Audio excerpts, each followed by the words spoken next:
29 জানুয়ারি থেকে বন্ধ হচ্ছে পেটিএম পেমেন্টস ব্যাংক। বুধবারে এমনই বিজ্ঞপ্তি দিয়েছে রিজার্ভ ব্যাঙ্ক অফ ইন্ডিয়া। আসলে পেটিএম সম্পর্কে বেশ কিছু নিয়মভঙ্গের অভিযোগ উঠেছে, তার জন্য এমনই সিদ্ধান্ত। তবে এবার সবচেয়ে বড় প্রশ্ন প্রত্যেকের মনে, যাদের পেটিএমে টাকা রয়েছে তারা কি করবে, কি হবে সেই টাকা। আর আজকে ভিডিওতে সে সম্পর্কে বিস্তারিত আলোচনা করব। তবে প্রথমে একটা জিনিস জানিয়ে দিই, কেন নিল এরকম সিদ্ধান্ত আরবিআই। আসলে পেটিএমের বিরুদ্ধে লাগাতার নিয়মভঙ্গের অভিযোগ উঠেছে। 2022 সালে আরবিআই নির্দেশ দিয়েছিল যে নতুন কোনো গ্রাহক গ্রহণ করতে পারবে না। সেই নির্দেশ মানা হয়নি। এমনকি চীনের কাছে পেটিএম গ্রাহকদের তথ্য পাচারের অভিযোগ উঠেছিল এই সংস্থার বিরুদ্ধে। এছাড়াও অডিটের মধ্যেও বেশ কিছু অসঙ্গতি মিলেছে। আর তারপরেই এই পরিষেবা বন্ধ করার সিদ্ধান্ত নিল আরবিআই। এবার আসি প্রধান কথায়, যে টাকা গ্রাহকদের রয়েছে পেটিএমে সেই টাকা কি হবে তাহলে।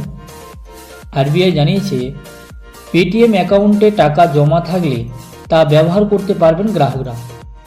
সেভিংস অ্যান্ড কারেন্ট দুই অ্যাকাউন্টের জন্য কিন্তু এই নিয়ম থাকছে।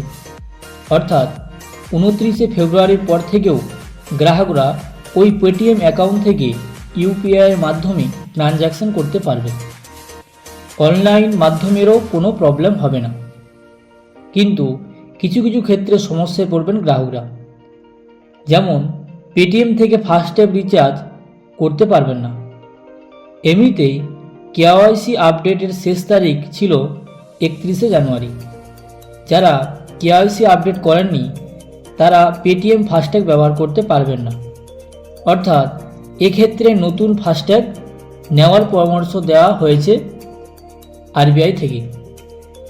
পেটিএম ব্যাংক থেকে যদি কেউ লোন নিয়ে থাকেন, যদি কারো ইএমআই চলে, তাহলে যত তাড়াতাড়ি সম্ভব সেই ইএমআই বা লোন মিটিয়ে ফেলতে হবে, এমনটাই নির্দেশিকা দেওয়া হয়েছে রিজার্ভ ব্যাঙ্ক অফ ইন্ডিয়ার তরফ থেকে। আর কাউকে গিফট কার্ড বা অন্যান্য যে পরিষেবাগুলো থাকে সেগুলো আপনারা ব্যবহার করতে পারবেন না। নতুন এই নিয়ম চালু হচ্ছে 29 ফেব্রুয়ারি থেকে।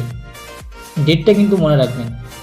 অর্থাৎ সোজা কথায় 29 তারিখের পর থেকে আপনি পেটিএম থেকে নতুন করে ফাস্ট্যাগ রিচার্জ করতে পারবেন না। Paytm account, prepaid, wallet, credit, এমসিএমসি কার্ড যে কোনো লেনদেন করা যাবে না।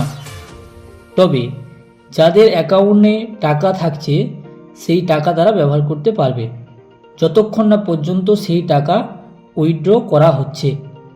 কিন্তু নতুন করে আর সেখানে রিচার্জ বা অন্যান্য যে পরিষেবাগুলো সেগুলো আপনারা করতে পারবেন নি। ঠিক এমনই সিদ্ধান্ত দিয়েছে রিজার্ভ ব্যাঙ্ক অফ ইন্ডিয়ার তরফ থেকে। ভিডিওটা কেমন লাগলো লাইক, কমেন্ট ও শেয়ার করবেন। এমনই নিত্য নতুন ভিডিও পাওয়ার জন্য আমার চ্যানেল সাবস্ক্রাইব করে রাখুন এবং পরবর্তী ভিডিওর আপডেট আপনারা শীঘ্রই পেয়ে যাবেন। অসংখ্য ধন্যবাদ ভিডিওটা দেখার জন্য।